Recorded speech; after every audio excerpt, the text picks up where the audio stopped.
Hello everyone, स्वागत है आप सभी का इम्पैक्ट एकेडमी यूट्यूब चैनल पर। आज हम करने वाले हैं हमारी क्लास नंबर 7, जो कि आपकी टॉपिक आपको दिखाई दे ही रहा होगा। हम करने वाले हैं इलेक्ट्रोमैग्नेटिक वेव। ठीक है, ये आपकी आज की जो है लास्ट क्लास रहेगी इस चैप्टर की, इस यूनिट की अगर हम बोले तो। ठीक है, नेक्स्ट फिर जो है हम ऑप्टिक्स यहाँ पे स्टार्ट करें।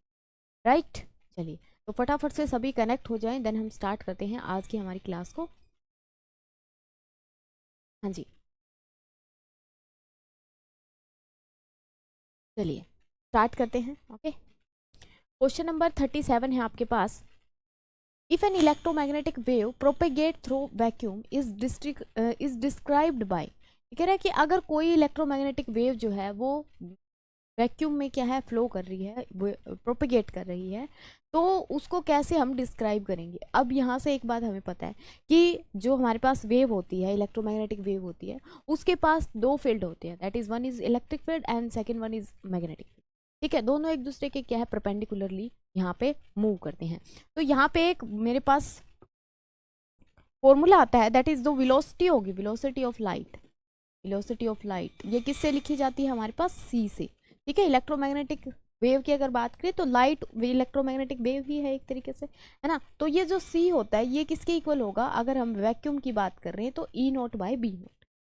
राइट, ठीक है। अब यहाँ से कुछ फॉर्मूले जो आपको दिखाई दे रहे होंगे,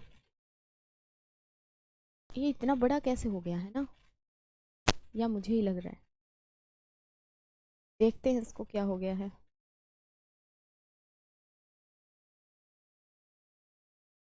चलिए, नो प्रॉब्लम।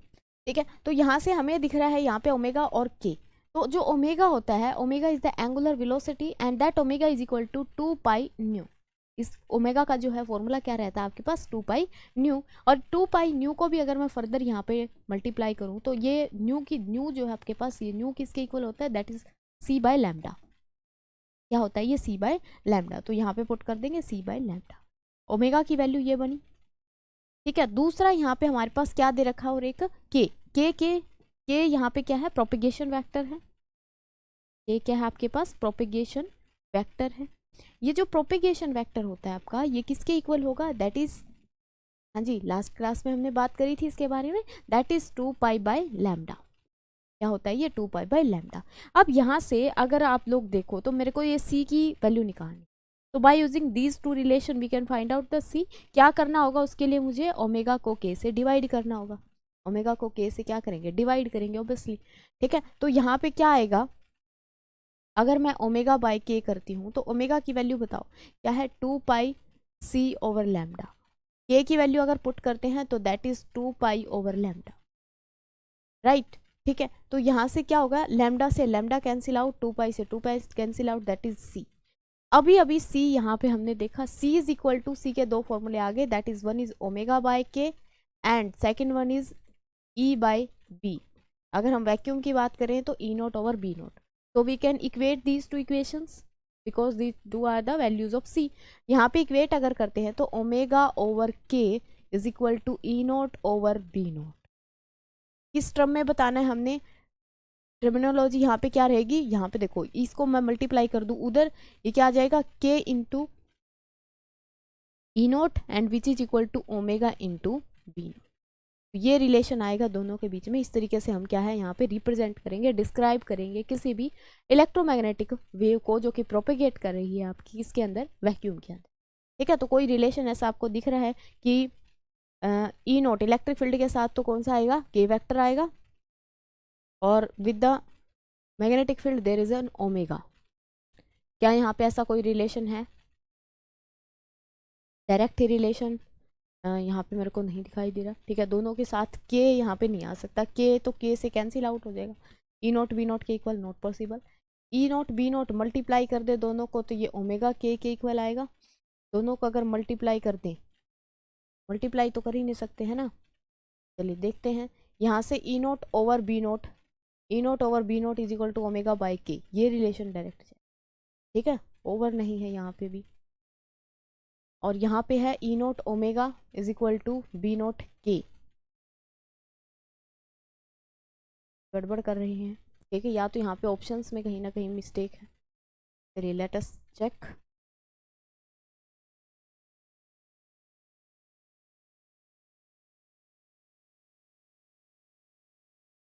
हाँ जी, प्रोपेगेशन के लिए यहाँ पे कौन सी हम देंगे जो करेक्ट रिलेशन होगा इनके बीच में?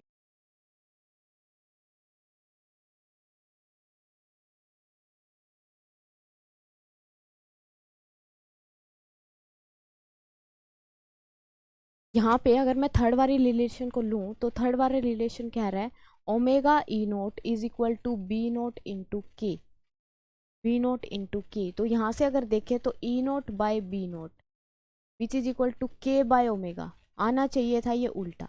ठीक है, यहाँ पे कोई भी रिलेशन अपना करेक्ट नहीं जा, ठीक है, कोई भी रिलेशन करेक्ट नहीं जा रहा। अगर करेक्ट रिलेशन देखना है तो या तो ये बनेगा या फिर ये बनेगा, राइट। ठीक है, तो ये दोनों ही रिलेशन आपको पता होनी चाहिए यहाँ से। ठीक है, सारे ही यहाँ पे जो जिस तरीके से हमारा जो प्रोपेगेशन वेक्टर वो किसके इक्वल होता है, या फिर हमारी जो एंगुलर वेलोसिटी है वो किसके इक्वल होती है, सी किस तरीके से इलेक्ट्रिक एंड मैग्नेटिक फील्ड के साथ रिलेट करती है। ठीक है, ये चीज़ें पता होनी चाहिए आपको, and after that you can find out the relation, right. चलिए move to the next question, that is 38। Red light differ from blue light in its. ये कह रहा है कि रेड लाइट जो है वो ब्लू लाइट से डिफरेंट होती है, किस बेस पे या किसके बिहाफ पे हम यहाँ पे बताएंगे। तो क्या उन दोनों की स्पीड यहाँ पे मिसमैच होती है, या इंटेंसिटी, या फ्रीक्वेंसी, या फिर एम्पलीट्यूड? हाँ जी, क्या आएगा आंसर?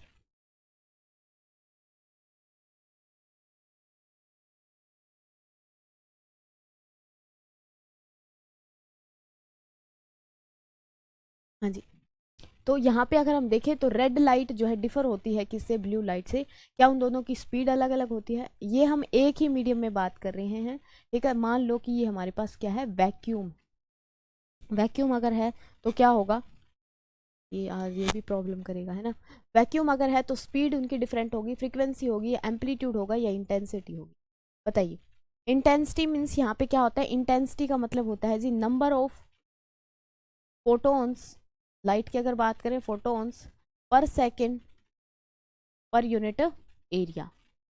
एक सेकंड में और यूनिट एरिया पे कितने नंबर ऑफ फोटोन्स आ रहे हैं आपके, दैट मीन्स इंटेंसिटी कितनी आ रही है। ठीक है, एम्पलीट्यूड का मतलब होता है यहाँ पे, ये अगर मेरे पास लाइट जा रही है तो एम्पलीट्यूड होता है maximum displacement, that is this one is known as amplitude. ठीक है, इसको क्या बोला जाता है, एम्पलीट्यूड बोला जाता है। क्या ये दोनों एम्पलीट्यूड में मिसमैच होंगे या डिफर होंगे, या फिर इनकी फ्रीक्वेंसी डिफरेंट होगी, या फिर स्पीड डिफरेंट? हाँ जी बताइए। अगर यहाँ पे आपको डिस्पर्सन का थोड़ा आइडिया है, जो ऑप्टिक्स का एक फिनोमिना होता है डिस्पर्सन, वहाँ पे हम क्या करते हैं, व्हाइट लाइट को प्रिज्म के ऊपर इंसिडेंट करवाते हो, आफ्टर दैट वहाँ पे हमें एक स्पेक्ट्रम मिलता है, 7 कलर के एक बैंड मिलते हैं अपने को। ठीक है, जिसको हम बोलते हैं स्पेक्ट्रम। ठीक है, इट इज़ अ कलेक्शन और arrangement of the different types of colour. तो उसको उसके अंदर जो है हम वहाँ पे किस तरीके से क्लासीफाई करते हैं कि ये डिस्पर्सन क्यों हो रहा है, क्योंकि अगर हम डिफरेंट रिफ्रेक्टिव इंडेक्स, मतलब कि ये जो प्रिज्म होगा यहाँ पे, ये प्रिज्म क्या करेगा, हर एक के लिए ये रिफ्रैक्टिव इंडेक्स जो है वो डिफरेंट प्रेजेंट करेगा। ठीक है, डिफरेंट होगा रिफ्रैक्टिव इंडेक्स जो है, इन्वर्सली प्रोपोर्शनल होता है किसके, लैम्डा के। तो यहाँ पे उसके अकॉर्डिंग यहाँ पे लाइट जो है क्या करती है, डिस्पर्स करती है। हमें पता है सबसे कम डिस्पर्सन जो कब से सबसे कम डेविएट यहाँ पे होती है, दैट इज, हाँ जी, ये स्क्वायर की इन्वर्सली प्रोपोर्शनल होती है, दैट इज कौन सी होगी अपने पास, रेड। और सबसे जो कम डेविएट करेगी वो तो रेड होगी, जो सबसे ज़्यादा डेविएट करेगी वो अपने पास कैंसिल होती है, वो इलिट होती है। अब यहाँ पे कह रहा है कि ब्लू और जो है रेड लाइट आपकी डिफरेंट होती है स्पीड में, फ्रीक्वेंसी सेम रहती है, एम्पलीट्यूड सेम रहता है, इंटेंसिटी सेम रहती है, that is they are in speed. ठीक है, स्पीड उनकी क्या होगी, अलग अलग होगी। ठीक है, डिफरेंट मीडियम में डिफरेंट स्पीड होगी उसकी according to their refractive index, because वहाँ पे वेवलेंथ चेंज करेगी। ठीक है, चलिए नेक्स्ट क्वेश्चन देखते हैं। Question number 39, among the following longest wavelength is, इनमें से कौन से है जो लॉन्गेस्ट वेवलेंथ होगी आपके पास, रेडियो वेव्स है, गामा है, माइक्रो है, या फिर एक्स रेज है?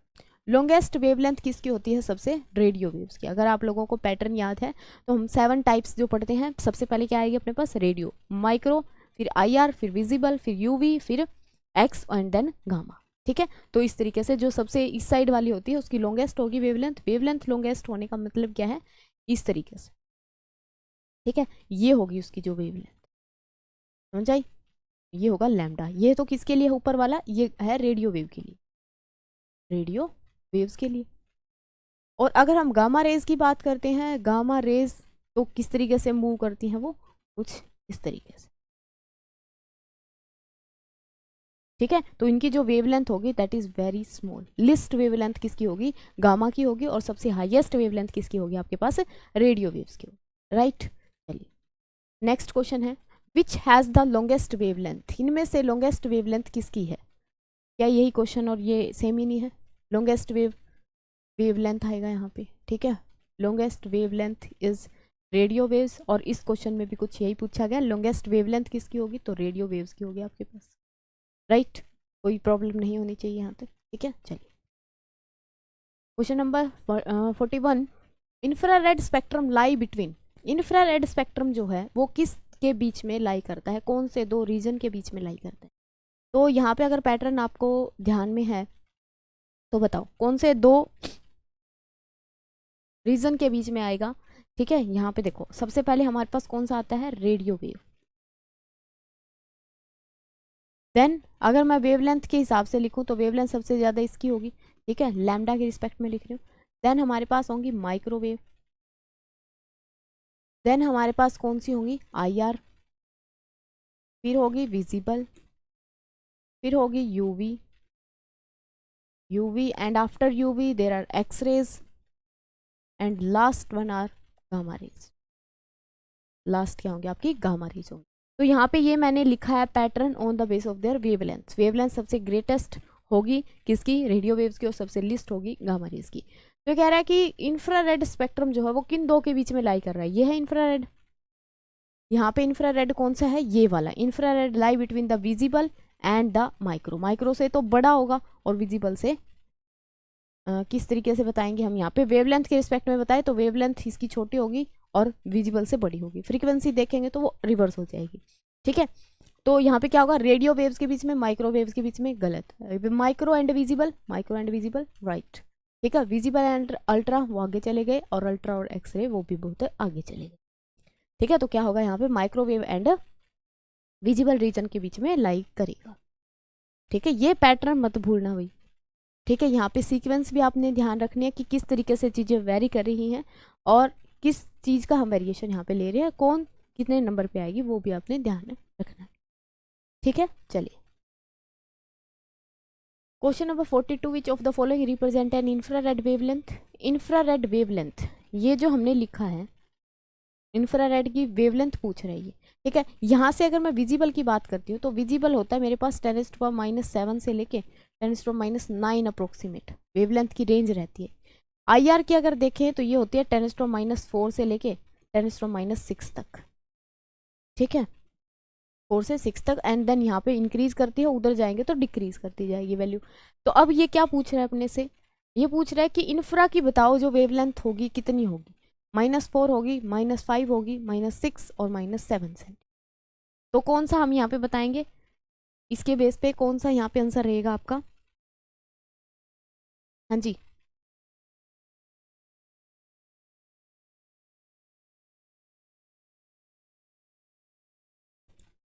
तो यहाँ पे हम बता देंगे 10⁻⁶, ठीक है, रिप्रेजेंट यहाँ पे 10⁻⁶, -4 से लेके 6 तक जाती है। तो ये रेंज ही ध्यान रखना है, ठीक है, ये आंसर मत ध्यान रखना, रेंज आपने ध्यान रखनी है, -4 सेंटीमीटर से 10⁻⁶ सेंटीमीटर, किसके लिए, फॉर आईआर, आईआर। ये रेंज किसकी है, ये है वेवलेंथ की, इसकी रेंज है वेव लेंथ की, ठीक है, क्लियर। चलिए जी move to the next question, which of the following statement is wrong, इनमें से कौन सी स्टेटमेंट जो है रॉन्ग है यहाँ पे, ultra violet rays have a wavelength high longer than the infrared, infrared rays travel with the same velocity as visible, infra can be focused by a lens and can be reflected by a mirror just as visible light, infra rays have more heating power than the visible। हमें क्या बताना, statement रोंग कौन सी है, ये ध्यान रखना, यहाँ पे रोंग लिखा है या फिर यहाँ पे ट्रू लिखा है, ठीक है, करेक्ट लिखा है, तो वो चीज़ें उनकी वजह से कई बार क्वेश्चन यहाँ पे गलत हो जाता है। तो रोंग स्टेटमेंट इसमें से कौन सी होगी, बताइए।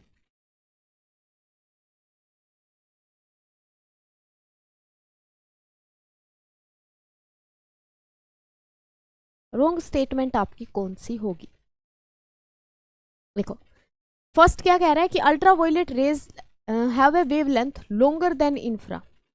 जाओ यहाँ पे, वेवलेंथ ऑफ IR इंफ्रारेड की ज्यादा है as compare to UV. Question में यहाँ पे क्या कह रहा है कि अल्ट्रावायलेट की वेवलेंथ ज्यादा होगी इंफ्रा से। पहली ही स्टेटमेंट गलत है, पहली ही स्टेटमेंट गलत है। दूसरी देखो यहाँ पे, infra rays travel with the same velocity as visible. C की वेलोसिटी से ही चलेंगी सारी की सारी, अगर एक मीडियम की बात कर रहे हैं एयर की, है ना। Infra can be focused by a lens and can be reflected by a mirror. अब ये क्या है, इंफ्रारेड रेडिएशंस, इलेक्ट्रोमैग्नेटिक रेडिएशंस हैं, तो रेज हैं, हम can be focused and can be reflected. Infra rays has more heating power than the visible, ये बात भी ठीक है, ठीक है। इंफ्रारेड जो होती हैं they are more heating effect, produce more heating power as compare to the visible, ठीक है। तो ए स्टेटमेंट जो है अपनी गलत। Fingerprint on the piece of a paper may be detected by sprinkling fluorescent powder on the paper then looking it in the. ये कह रहा है कि फिंगरप्रिंट हमने लिए किसी पीस ऑफ पेपर के ऊपर, अगर वहां पे हम उनको डिटेक्ट करने के लिए क्या करते हैं, स्प्रिंकलिंग करते हैं फ्लोरोसेंट पाउडर की on the paper, then they are looking in it. तो जो हमने पाउडर वहां पे मतलब फैलाया है, उसके ऊपर डाला है, तो वो किसके उसमें देख सकते हैं, मतलब किसकी हेल्प से देख सकते हैं। डार्क लाइट में दिखाई देंगे वो स्पार्कल्स, या फिर सनलाइट में दिखाई देंगे, इंफ्रा में दिखाई देंगे, या यूवी में दिखाई देंगे, बताइए। फिंगरप्रिंट को डिटेक्ट करने के लिए हमने क्या किया है, यहाँ पे फ्लोरोसेंट पाउडर को डाला है पेपर के ऊपर, तो हमारे जो वो दिखेंगे फ्लोरोसेंट पाउडर के पार्टिकल्स, वो किसकी उसमें दिखेंगे, किसकी हेल्प से दिखेंगे, बताइए। डार्क लाइट में तो स्पार्कल्स दिखने का कोई चांस ही नहीं है, सनलाइट में भी वो नहीं दिखेंगे, इंफ्रा में भी नहीं दिखेंगे, they are visible in the ultraviolet light, ठीक है। अल्ट्रावायलेट लाइट क्यों दिखेंगे अल्ट्रावायलेट की उसमें, क्योंकि वहां से जो लाइट स्कैटर करेगी वो अल्ट्रावायलेट ही होगी, इसकी वेवलेंथ क्या है, बहुत छोटी है, और जो पार्टिकल है फ्लोरोसेंट के वो उसके साथ इंटरेक्ट करेंगे और वहां से पार्टिकल क्या करेंगे, लाइट को स्कैटर कर देंगे। स्कैटर करेंगे तो क्या होगा, वो अपने को दिखाई देगी, ठीक है। अब ये जो अल्ट्रावायलेट लाइट है, ये अपने को नेक्ड आई से हम नहीं देख सकते, जैसे विजिबल तो दिखाई दे रही है, ठीक है, नेक्ड आई से अल्ट्रावायलेट को नहीं देख सकते, तो इनके लिए क्या करना पड़ेगा, अपने को स्पेसिफिक ग्लासेस का यूज करना पड़ेगा, स्पेसिफिक जो ग्लासेस होंगे इसके उसको देखने के लिए यूज करना पड़ेगा। और याद रखना अल्ट्रावायलेट लाइट की हेल्प से हम क्या कर सकते हैं, पाउडर को देख सकते हैं, क्योंकि फ्लोरोसेंट पाउडर जो है चमकता हुआ दिखाई देता है in the presence of UV light, ठीक है। यूवी में क्या है, वो फ्लोरोसेंट देगा, यानी कि फ्लोरोसेंस वहां पे होती है। क्वेश्चन नंबर 45 है, विच one of the following is incorrect. कितना बड़ा बड़ा लिखा है ना, इनकरेक्ट, ठीक है। तो अभी भी कई बच्चे तो इसमें करेक्ट करेक्ट बता देंगे। Statement in the transmission of electromagnetic wave, transmission के बारे में बताना है जी आपने। फर्स्ट कह रहा है कि ground wave propagation is for higher frequency transmission, sky wave propagation is facilitated by the ionosphere layer, ये बात तो ठीक है। स्काई वेव में हम किसका यूज करते हैं, आइनोस्फीयर का यूज करते हैं। Space wave is of high frequency and is suitable for line of sight communication. Space wave are used for the satellitic communication, ये बात भी ठीक है। Very high frequency wave can not be reflected by the ionosphere. बताओ कौन सी यहाँ पे statement, दो मैंने यहाँ पे क्लियर आउट करके दे दिया आपको कि दो तो ये ठीक होंगी, तो कौन सी यहाँ पे गलत होगी, बताओ।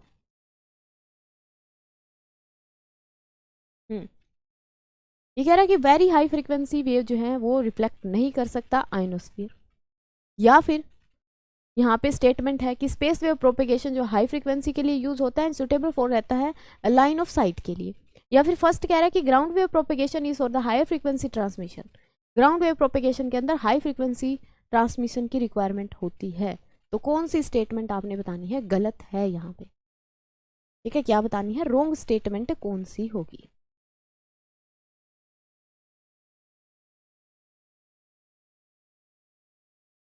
हाँ जी, देखो ग्राउंड वेव प्रोपेगेशन जो है उसको हायर फ्रीक्वेंसी की रिक्वायरमेंट नहीं होती, ये स्टेटमेंट ही क्या है, इनकरेक्ट है।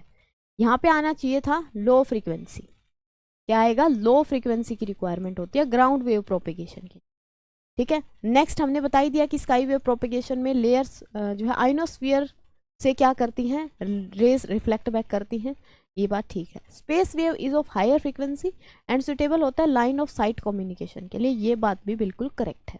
ठीक है, स्पेस वेव के अंदर हाई फ्रीक्वेंसी की रिक्वायरमेंट होती है। Space wave are use for the satellitic communication, ये बात भी ठीक है। Very high frequency wave can not be reflected by the ionosphere. Ionospheric layer जो है वेरी हाई यानी कि बहुत ज़्यादा, जैसे कि माइक्रो है या फिर माइक्रो से ऊपर IR है, उन हायर फ्रीक्वेंसी को क्या है आइनोस्फीयर रिफ्लेक्ट नहीं करता।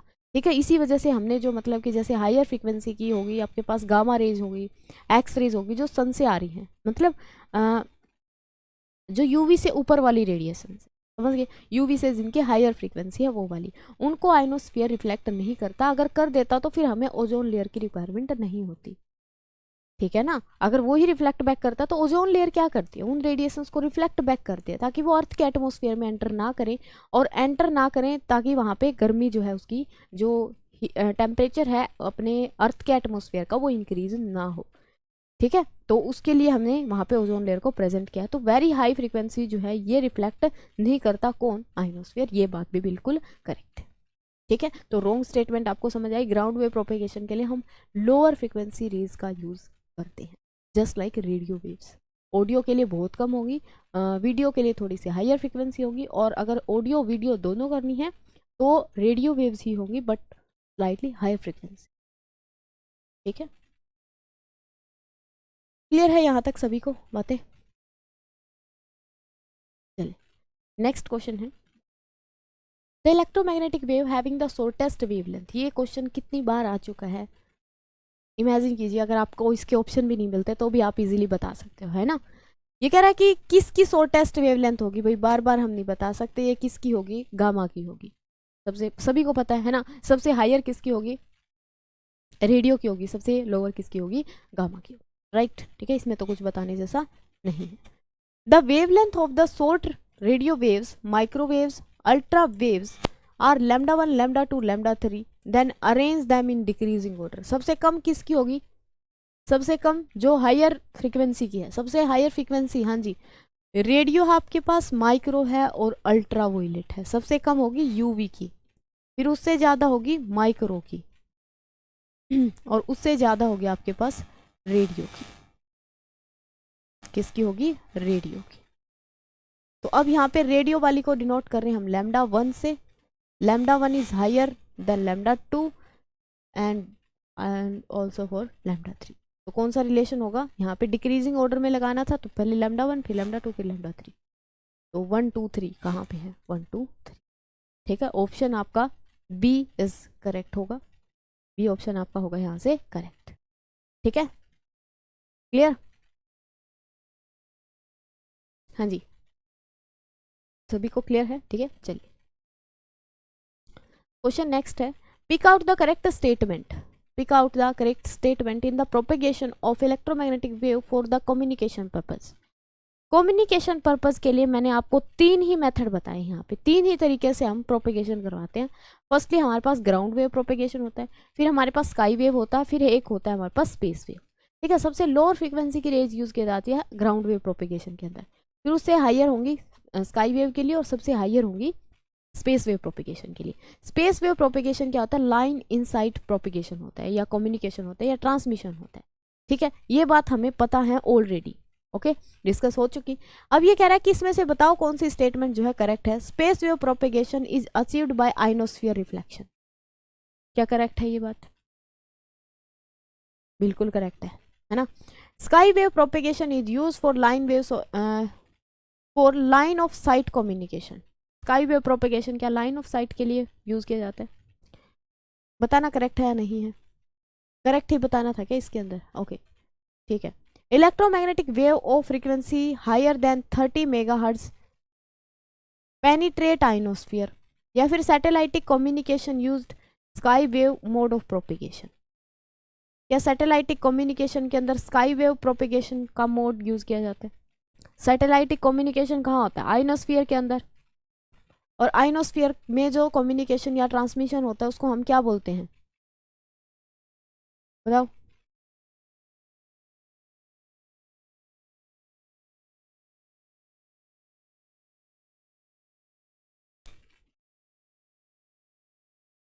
देखो फर्स्ट में कहा है हमें यहाँ पे करेक्ट स्टेटमेंट बतानी है। तो space wave propagation achieved by ionosphere reflection, ionosphere reflection से हम यहाँ पे स्काई वेव प्रोपेगेशन करवाते हैं, ना कि स्पेस वेव प्रोपेगेशन। करेक्ट नहीं होगी स्टेटमेंट। ठीक है, दूसरा कह रहा है कि sky wave propagation is used for line of sight communication, या electromagnetic waves of frequency higher than 30 megahertz penetrate ionosphere, ये पेनिट्रेट नहीं कर सकती। ठीक है, satellitic communication used sky wave propagation, satellitic communication के अंदर स्काई वेव नहीं होता, यहाँ पे क्या होता है space wave communication, space wave mode of communication या प्रोपेगेशन यूज किया जाता है। तो यहाँ से करेक्ट होगा आपके पास क्या, sky wave propagation is used for the line of sight communication, इसके लिए यूज होता है ये लाइन ऑफ साइट के लिए। ठीक है, if the total electromagnetic energy fall on the surface is U, अगर टोटल एनर्जी कितनी है यू है, then the total momentum delivered for the completely absorption is, momentum क्या होता है एक इलेक्ट्रोमैग्नेटिक वेव का,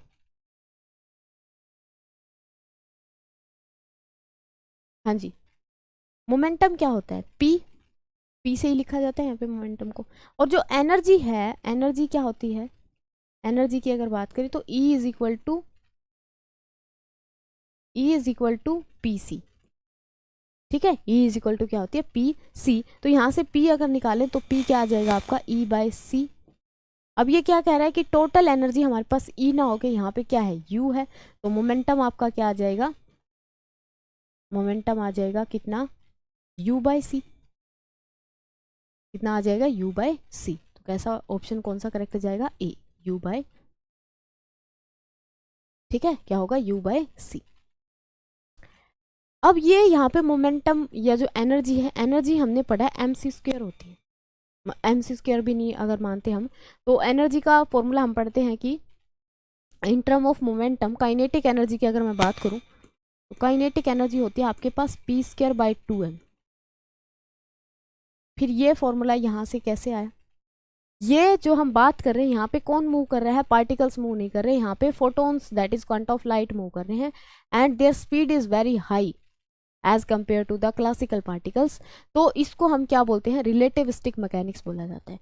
जब पार्टिकल्स हमारे किस स्पीड से चलते हैं, सी की स्पीड से चलते हैं, तो वहाँ पे उनका रेस्ट मास या उनका मोमेंटम या उनकी एनर्जी सब कुछ जो है वहाँ पे चेंज हो जाता है। ठीक है, तो रिलेटिविस्टिक पार्टिकल्स के लिए एनर्जी हमेशा कितनी होती है P इंटू सी। ठीक है, चलिए, which one of the following is the property of a monochromatic plane electromagnetic wave in free space, कौन सी प्रॉपर्टी है इलेक्ट्रोमैग्नेटिक वेव की, electric and magnetic field have a phase difference of π/2, क्या यहाँ पे एक दूसरे का फेज डिफरेंस जो है π/2 होता है, energy contribution of both electric and magnetic field are equal, या फिर कह रहा है direction of propagation in the direction of B cross E, the pressure exerted by the wave in the is the product of its speed and the energy density, या फिर the speed of wave is B/E, B/E नहीं होगा, speed of wave is E/B। अभी पढ़ा था ये formula, ये statement तो होगी इनकरेक्ट। क्या बतानी है अपने को, फॉलोइंग इज द प्रॉपर्टी, हमें बताना है इलेक्ट्रोमैग्नेटिक वेव की प्रॉपर्टी कौन सी होगी। ठीक है ना, देखो फर्स्ट कह रहा है कि इलेक्ट्रिक एंड मैग्नेटिक फील्ड के अंदर फेज डिफरेंस होगा π/2 का, ये सेम फेज में मूव करते हैं, परपेंडिकुलर होते हैं बट फेज इनका सेम होता है, एक दूसरे के परपेंडिकुलर, मतलब एक इस डायरेक्शन में मूव कर रहा है, एक इस डायरेक्शन में मूव करेगा। ठीक है ना, तो परपेंडिकुलर ये एक दूसरे के होंगे, फेज डिफरेंस इनमें 0 का होगा। एनर्जी कंट्रीब्यूशन अगर देखेंगे इलेक्ट्रिक एंड मैग्नेटिक फील्ड के अंदर दोनों में इक्वल होगा, ये बात बिल्कुल करेक्ट है। ठीक है, दूसरा कह रहा है कि direction of propagation is in the direction of B cross E, B cross E नहीं होगा, यहाँ पे E क्रॉस B होगा, वरना माइनस का साइन आ जाएगा। ठीक है, क्रॉस प्रोडक्ट में जो हमारे पास रिजल्टेंट आता है that is a vector quantity and that resultant is also perpendicular to both the vectors, वो क्या होगा उन दोनों के परपेंडिकुलर होगा। बात तो यहाँ पे ठीक है, लेकिन इसका ऑर्डर अगर हम चेंज कर देते हैं तो फिर वहाँ पे बात बिगड़ जाएगी। ठीक है, ये भी गलत होगा। अगला कह रहा है कि प्रेशर एक्सर्टेड दिस, यहाँ पे ये फॉर्मूला भी नहीं बन रहा, दैट इज आपका ऑप्शन बी जो है क्या रहेगा, करेक्ट रहेगा। ठीक है, ऑप्शन बी आपका क्या रहेगा, यहाँ से करेक्ट ऑप्शन है। समझ आई बात, ठीक है, and in this way this chapter is over. ठीक है, ये चैप्टर जो है आपका यहाँ पे ख़त्म हो जाता है। नेक्स्ट जो क्लास में हम करेंगे वहाँ पे हम स्टार्ट करेंगे अपनी ऑप्टिक्स। ठीक है, चलिए मिलते हैं नेक्स्ट चैप्टर में और नेक्स्ट ही क्लास के अंदर।